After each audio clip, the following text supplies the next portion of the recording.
What is up, everyone? I'm coming on here for a couple of plays for the day. A pretty uneventful day, just it being Monday and such. We did obviously have that Ravens and Lions game yesterday, and the Lions end up winning. The Lions end up kind of playing ahead the whole game, so they ran quite a lot.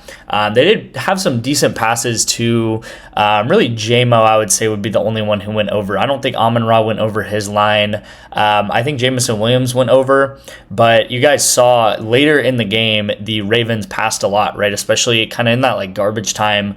Ravens passed a lot. They threw a ball to Mark Andrews. And again, those are the type of drives that kind of win you or lose you your entries sometimes, right? Like if the Lions were on the side of that, then Laporta maybe would have got a 15-yard catch and he would have went over. You also see on the right side of the screen that, Goff and Amon-Ra St. Brown, I took them as a pair. And then I also took this Counter-Strike duo as a pair. And I will just say real quick, guys, these Counter-Strike entries have been really frustrating because I know Counter-Strike is very, very correlated, which is what we want to do. So we either want to take Counter-Strike overs together or unders together. And if you don't know how it works, it's pretty much if a game is a longer game, the overs are probably going to hit because more rounds are going to happen. If the game is a shorter game, then the unders are likely to hit because less rounds equals less kills. And really for the past week, I'll just say that I would take the unders and the overs will hit. I'll take the overs and the unders will hit. And it's just flip-flopping back and forth almost to a insane degree. But we wouldn't have cashed this anyway. It does go 0-4, but if you know what I do here, I do correlation. So this is very correlated together. This was a longer game, so these guys go over their kills, and then right here, obviously Detroit wins, so they don't have to pass very much going into that fourth quarter, and that's probably the reason why these guys didn't go over. Just because if Goff is behind in that fourth quarter, he definitely gets another 4, 5, 6 pass completions, and then one of those pass completions is gonna probably be to Amon-Ra, his number one target, and Amon-Ra would likely go over here. So, again, Ravens were favored in that game by about -215. That's what the sportsbook said. That's what Pinnacle said. That's also probably what my estimate was. I think people thought that Ravens were going to win this game. That's not what ended up happening. We did take the over on ONYX. This hits here. Sam Laporta misses by about 10 yards here. And I do also just want to show, again, this isn't an excuse or anything. I'm just showing you guys that Strode, we did take him at 9.5. I said that he was likely to bump. I think I said to like 10.5. So I said he'd probably bump up by 1 kill. He did bump up by 1.5 kills, which is massive. Okay, so this bumps up by 1.5 kills, which is huge. Now his line is at 11, and his game just started. And then we actually took this with the Lamar discount, and this guy's line actually bumped to 5.5 by game time. So we took this guy under, and he bumped to 5.5. So these bumps are really nice. It's what you want to see. You also want to see correlation like this. It's just like we need to start hitting these things together. The plays on this channel the past week have not been great. I'll be the first to say it. And let's get back in the groove of things, really. I'm ready to get back in the groove of things this week. And let's start on Taco Tuesday, right? So real quick, if you guys don't know, I'm very transparent. I try to show all my wins, my losses. Yesterday was pretty uneventful. I only had a couple of entries out there just because there wasn't that much going on. But you will see we're up pretty much 100 units this summer, which is nice to see. The really since like August, it's just been up and down, up and down, up and down. Like we've had weekends we've gone up 20 units. We've had some weeks where we've gone down 10, and it just has really kind of been this up and down trail right here, and really waiting for like a big breakout, which I feel is coming soon. Just because these weekends we've had a lot of setups, we've had a lot of chances, we've had a lot of 3 out of 4s. For example, 2 weekends ago, I think it was, we had like 12 or 13 3 out of 4s. So that means 3 things hit and then 1 thing ended up not hitting. So 12 or 13 times in a row, not in a row, but that happened 12 or 13 times over a weekend, right? And I mean, we should have at least cashed 3 or 4 of those or something like that to have a massive weekend there. But you'll see up 100 units this summer, up about 200 to 225 units in 2025, and then last year we went up 600 units. And a lot of that profit, guys, this is very important to understand. A lot of that profit came in football season. Okay, if you started like in August, if you looked in August last year, we were up about, I'll say 250, 280 units, something like that. And then over the football season, we went up 350 to 400 units in the football season alone. Okay, so football season is huge for us. We haven't really had that like massive breakout weekend. We've had like a couple couple of weekends where we've gone up 20 units and stuff, but I'm talking about 40, 50 unit weekends where you really start pushing the boundaries and you really start rocketing up on this graph here. Again, they'll be coming soon. I know they will. I mean, we had multiple weekends like that last year, and there's nothing that has changed from this year to last year, right? So if you guys do want to get into the VIP real quickly, guys, I really recommend signing up for ONYX odds. I've been giving out ONYX picks in these videos every day, and they've honestly been doing pretty well. I took Syracuse over plus 17 the other week. I think I took Falcons money line, which was a horrible bet. Panthers absolutely destroyed them. And then last night, though, I did take the over, and that went ahead and hit. So I feel like we've been doing pretty well on ONYX, and really what's important about ONYX odds is you will get $100 in free picks for signing up for ONYX odds. Plus, I will add 1 free month of the VIP to your subscription, or get you in to the VIP for 1 free month. And again, that's going to be pretty much 4 weeks of NFL and college football betting.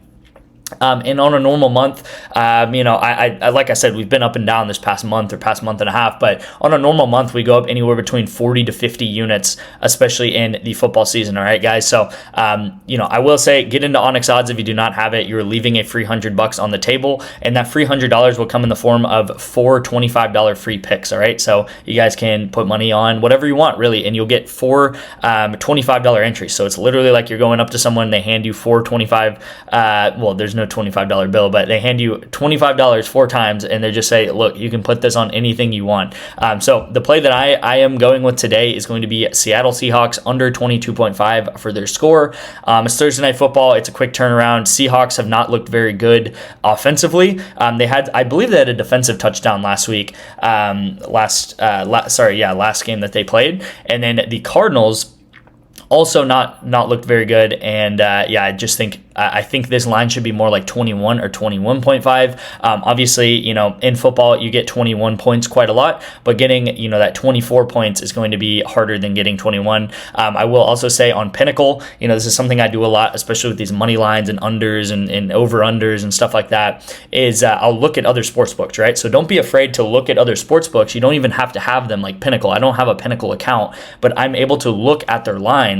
And if you don't know, Pinnacle, one of the sharpest sports books in the world, and they actually have Seattle at 21.5 right now, which 1 point is massive in sports betting like this, okay? So Pinnacle, the sharpest book in the world, or one of the sharpest books in the world, have them at 21.5. So a really easy strategy for you guys to do is just go through Pinnacle, go through ONYX, if you have 2 screens, or you have one on your phone, one on your computer, or something like that, and just look at any discrepancies. There's actually a discrepancy in the spread right now. There's a big discrepancy in the money line this game. And again, you can do that with college football. You can do it with NFL. And if you find massive discrepancies between Pinnacle, which is extremely sharp, and something like ONYX odds, which is not as sharp, you can make a lot of money doing that. And you don't really have to think. You're just using Pinnacle, which is a very, very, very smart sports book, and you're making money on ONYX odds doing that, okay? So again, Pinnacle's line right now is 21.5, and the line right now on ONYX odds is 22.5. And again, I can't stress this enough, these 1 to 0.5 differences make the world of difference in sports betting.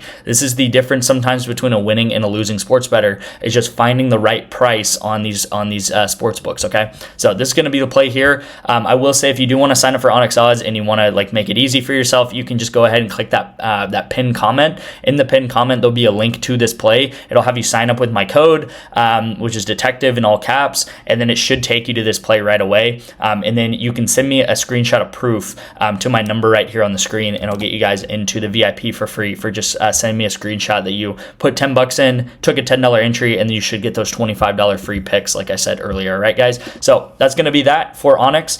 This is going to be the play of the day for Prizepicks. As I always say with Taco Tuesday, which it is, take the different tacos throughout the day, as always. If you're watching this after, I think 3 or 2:30 p.m. Central Time, then just plug in the next taco, okay? So don't take it twice, but just plug in the next taco. It's probably going to be like WNBA or something. But yeah, plug in the next taco if this one's already gone. But Logan Webb, we're going to take him over 3.5 pitcher strikeouts, and then we're going to take Metro Archer to go over 8.5 kills, okay? So again, I think this probably bumps up to 9.5. As I said yesterday, I thought it would bump up by a kill. Again, I think it's going to bump up by a kill. He averages 6 kills per game, okay? So 6 kills per game over his last 20 games. So 6 times 2, it's not crazy math, guys. just 12 kills is probably what he should be more projected as. Now, they are favored to probably lose. They're either going to go 0-2 or they're going to go 1-1. Okay, so this team is definitely the worst team, and they're favored to lose. But what I like about this guy is he kind of has a high floor, and what I mean by that is even in losses, he sometimes will sneak out 4 to 5 kills. Okay, so I think even if he does lose 2 games in a row, he could still go over this. And if he does end up winning this game, then there's almost like not a guarantee, but he has a really, really high likelihood of hitting this, because in wins, and I always say this in League of Legends, when you win the game, you get more kills. When you lose the game, you get less kills. But in wins, this guy really, really gets a ton of kills. He gets anywhere between, I would say 10 to 12 kills sometimes in wins, which would be like, way more than his line even is right now. So if he gets a win, don't be surprised if he gets 10 kills or something like that if he does end up winning this game. And it's one out of these 2 games, right? They do play 2 games in League of Legends, all right? So he has a chance. If he can win one of these games, I think we'll be in really, really good shape here. Again, over his last 20 games, he's averaging 6 kills per game, which is, about like 4 kills higher than his line is right now, all right? So this is going to be the play on Prizepicks, guys. Take Logan Webb as the taco. That's a no-brainer, obviously. And then take Metro Archer to go over 8.5 kills, which is happening tomorrow afternoon. This is going to be the play on ONYX. And again, if you have any questions about ONYX or any questions about ONYX, any questions about Bovada, which I talk about quite a lot, you'll get 2 months free of the VIP for signing up for Bovada. Just go ahead and text me this, and I'll send you guys the instructions. If you have any questions, like I said, my number's here on the screen. I'll respond to you guys. I'll be able to walk you through some of these steps, and I'll talk to you guys a little bit about the VIP and how you should start out betting, how you should manage your bankroll or anything. Any questions like that, I can help you guys with because I have a lot of experience doing this, close to 2 years doing this now. So a lot of experience, have had a lot of people find success in the VIP and want you guys to also thrive in it. So thank you guys so much for watching. Let's get back on track this week. I know these video plays have honestly been rough this week. Let's have a big week, right? Just one 4-man or something like that can always bring us back, as I always say. And I'm going to go ahead and end it here. Thank you guys so much for watching, and I'll see you in tomorrow's video.